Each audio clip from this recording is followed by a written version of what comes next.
mountains of Europe and the roads which wind their way precipitously through them have long been the happy hunting ground of cars from the Roots Group in international competition. But the Geneva Rally of 1964 was an event of special interest. In it, the latest in this distinguished line was to make its rally debut, the Sunbeam Tiger.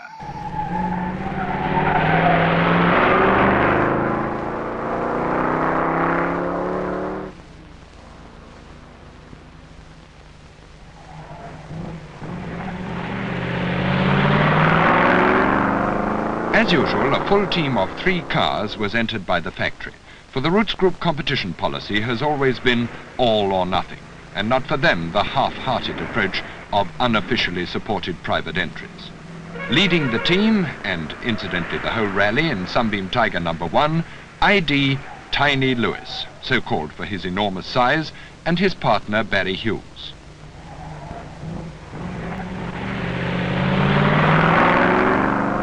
In Tiger number 2, another driver of wide experience, Peter Riley, with co-driver Robin Turvey. For Riley and his experienced teammates, this event was not a particularly grueling test of their personal stamina, a mere 1,100 miles in 52 hours. But with every yard of that distance mountainous and tight on schedule, and with a total of almost 100 miles of flat-out special sections, the Geneva Rally is well worthy its place in the European Championship. The Tiger team was completed by the blonde bombshell from Dublin, Rosemary Smith. With 2 wins of the ladies' prize in the Tour de France, the racing drivers' rally, behind her, Rosemary revelled in the performance of the Tiger's new 4.2-litre V8 engine. Her partner, Margaret Mackenzie from Dundee, another fast girl in the nicest sense of the word. But talking of speed, though this was the Sunbeam Tiger's first rally, it was not its first event. The international 24-hour race at Le Mans, no less, was the first glimpse we'd had of the cars in action. 2 were entered for this, probably the most famous race in all the world, even before they were announced to the public. Though by no means built solely for racing, Roots cars had scored here in the past. Once again, it was decided to throw the newcomers in at the deep end to battle on level terms with the fastest in the world, against prototypes built exclusively to win this race alone. A tough proposition judged by any standards, but a brilliant shortcut in development to those who dare to take it. The drivers, Jimmy Bloomer and Keith Balisette. The spectators, the world.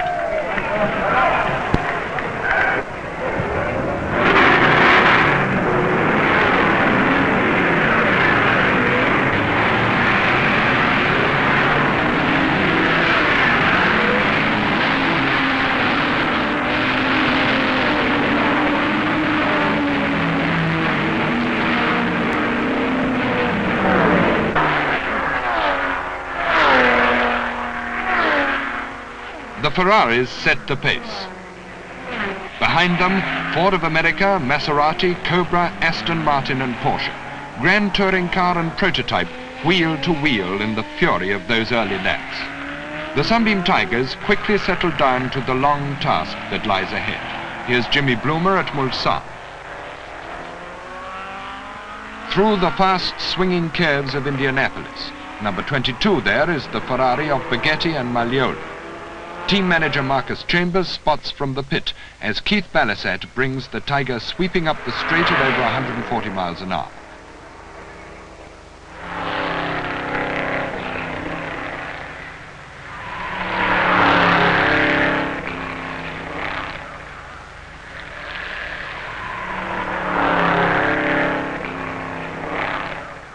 The Sunbeam Tigers lapped the 8.3-mile circuit at around 4 minutes 27 seconds, 115 miles an hour.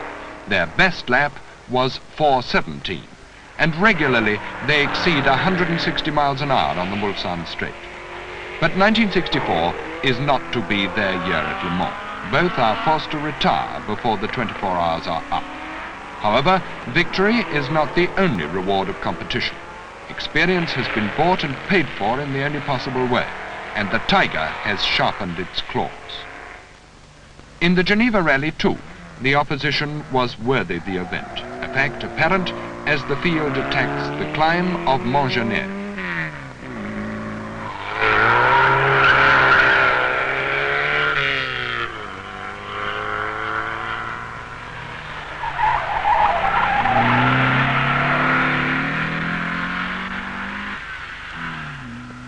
That Swiss-driven Spitfire looks as if it might have been trying a bit too hard to live up to its name.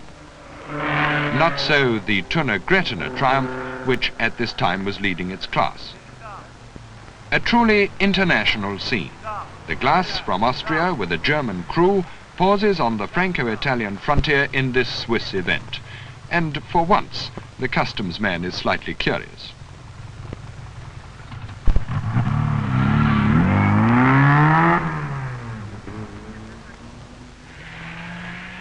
But this French-driven Renault Alpine, with two less nationalities therefore on its documents, scarcely rated a glance.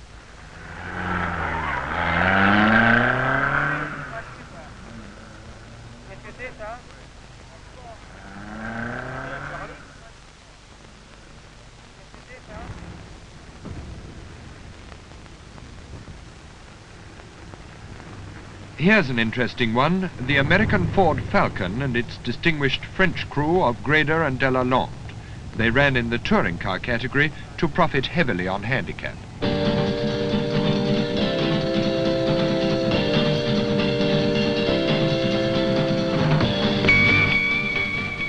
Over the Col du Montgenèvre and down into Italy. But the route still followed the Alpine chain, and it was mountains all the way.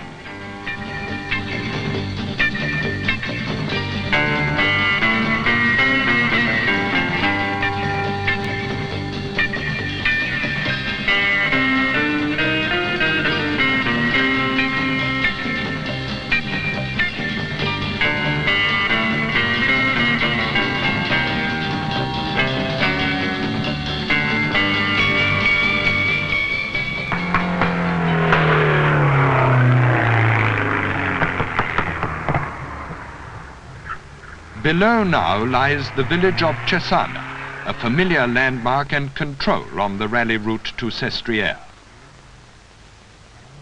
And here's the new European rally champion, Sweden's Tom Trana, perhaps less happy in the Alps than on the rough forest tracks, which are the Scandinavian speciality.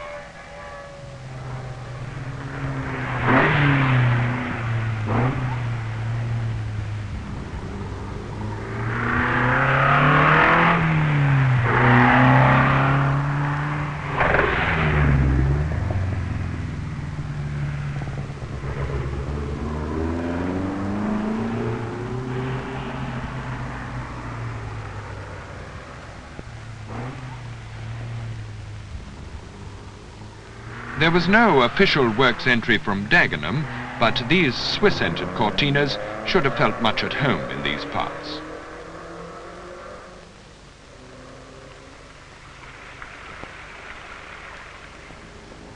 And at Cesana was the start of the 6th of the rally's 10 special sections. Here the time set varied with the capacity classes, from 7 minutes 40 seconds for the tiddlers to a full minute quicker for the big boys. Penalties were at the rate of a mark per second of lateness, and nobody made this one clean. However, Tyler and Bechtel here were to get down to a 1 second penalty, best performance on the hill.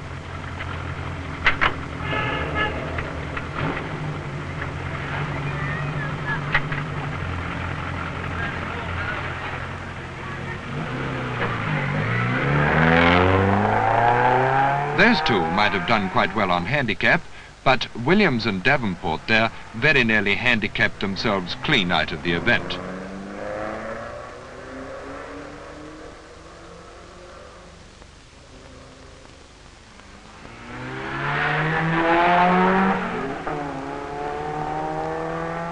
Even on a special section, Erik Karlsson has a wink for his friends. But his wife, Pat Moss, does her best to keep an eye on him. On this rally, it's smallest at the back, and the little Steyr Puch of Hassig and 'n' Stahl provides a lively tail end to the procession. Although it was only early October, the highest passes of the French Alps were already closed, and the question was how low would the snow line creep down onto the rally route. Ahead now lay the tortuous little Col du Puy.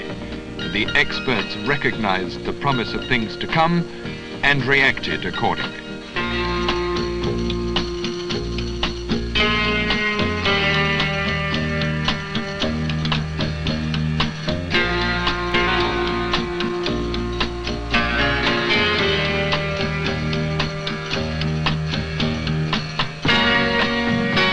A car with a high reserve of performance at the disposal of a skillful driver can gobble up distance and snatch time in hand for the more treacherous sections of road.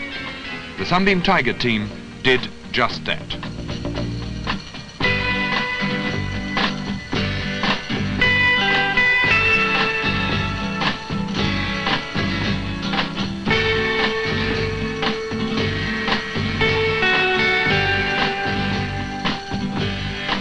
Peter Riley follows Tiny Lewis.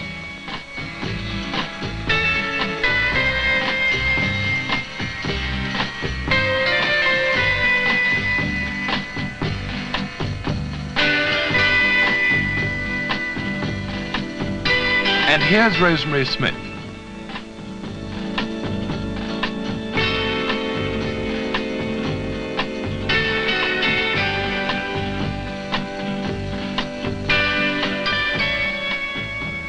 Who says big engine sports cars are too much of a handful for the ladies?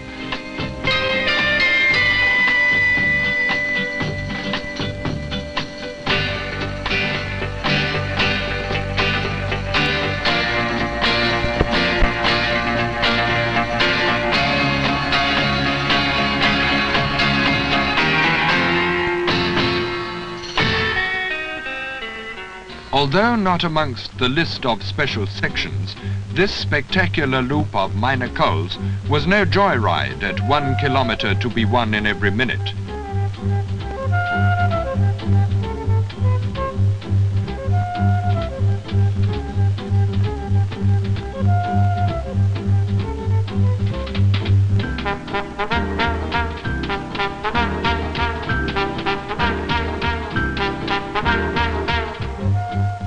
Russians, of course, have snow on their boots, but snow on the bonnet is even more of a giveaway under these conditions.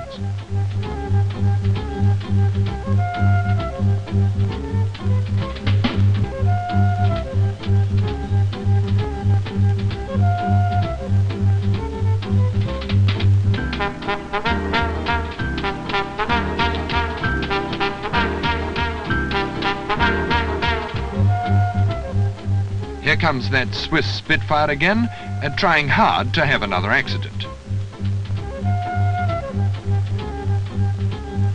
But Terry Hunter with a works car is en route to second place in the general classification.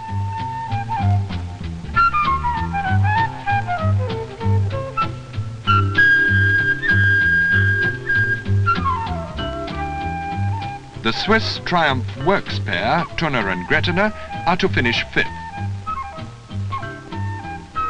We're against backseat driving ourselves, but backseat navigating might not be such a bad idea at that for this sort of thing. Now Grader's big American Ford was in a very strong position. Running in the touring car category, it had made best performance on handicap in 5 of the special sections. Grader, it seems, was heading for a victory, provided he stayed on the road. Number 39 there is Hans Walter, former European rally champion, now switched from Porsche to BMW. But here's Tom Trana again, the current champion, although second in the class was the best he could do on this occasion.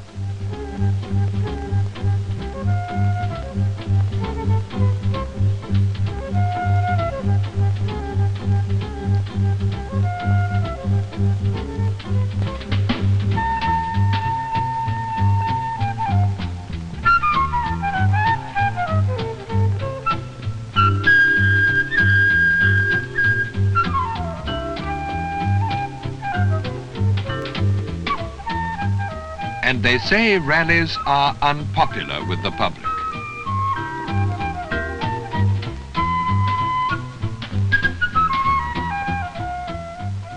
This Cooper S of the Swiss crew Tyler and Bechtel went extremely well early on, but unfortunately failed to finish. Meantime, here comes Flash Harry Carlson again.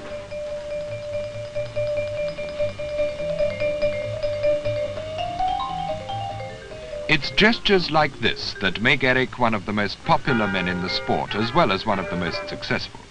A class win and third place in general classification was his score this time.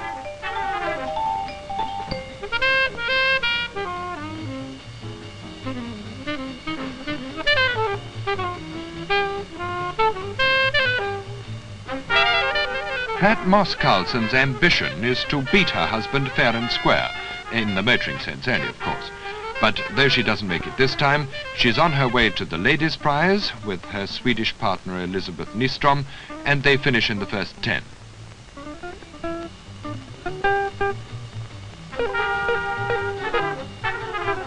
This little French Renault also went extremely well. Its driver, Gerard Larousse, shared with Carlson the honor of being the only two to clean one of the sections.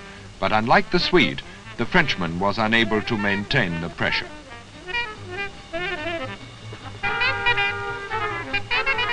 And still at the tail of the field, Hassig's Austrian Steyr Puch gallops gallantly on.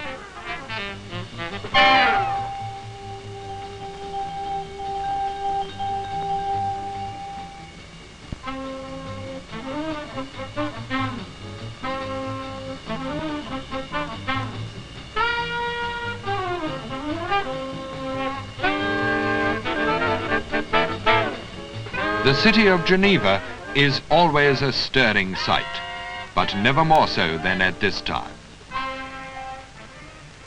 First to check in, on schedule, the Sunbeam Tiger of Tiny Lewis and Barry Hughes, and this has been the finest drive of Tiny's long career.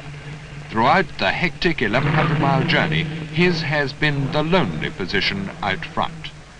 Neither he nor Peter Riley in the second car with Robin Turvey have put a foot wrong, and the new cars have behaved superbly. Their alpine tryout has turned into a triumph, dominating throughout the most exciting section of the event, the over 2.5 litre class in the Grand Touring category. And as the Tigers drive off to the final park, once again they have mixed it with the big boys and won.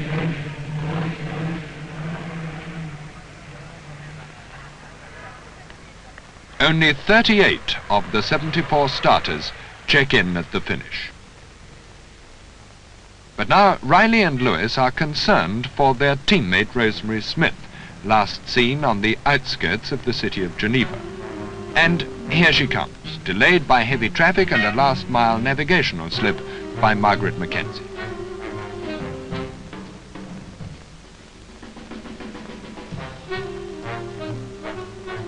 Peter Riley hurries forward to welcome the girls to the finish, but politeness and team spirit are no consolation for the threatened loss of a certain place in the class.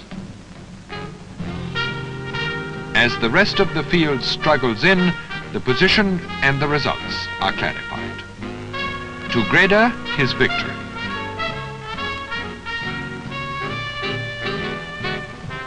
To Tyler, not even the compensation of being classified as a finisher. The Carlsons add to their collection of laurels in another round of their personal duel. Rosemary Smith, weary from the journey and the cruel anxiety of the last desperate hunt for the finish. And Margaret Mackenzie wonders if there's enough water in Lake Geneva to drown her sorrows. But in fact, the Sunbeam Tiger team has every reason for a celebration. First, second and third in the class is their result. Third and fourth in the Grand Touring category, and second in both the Internations and Manufacturers team prizes. Not bad for a tryout, and the Geneva Rally becomes the first of the long list of battle honors to be won by the Sunbeam Tiger.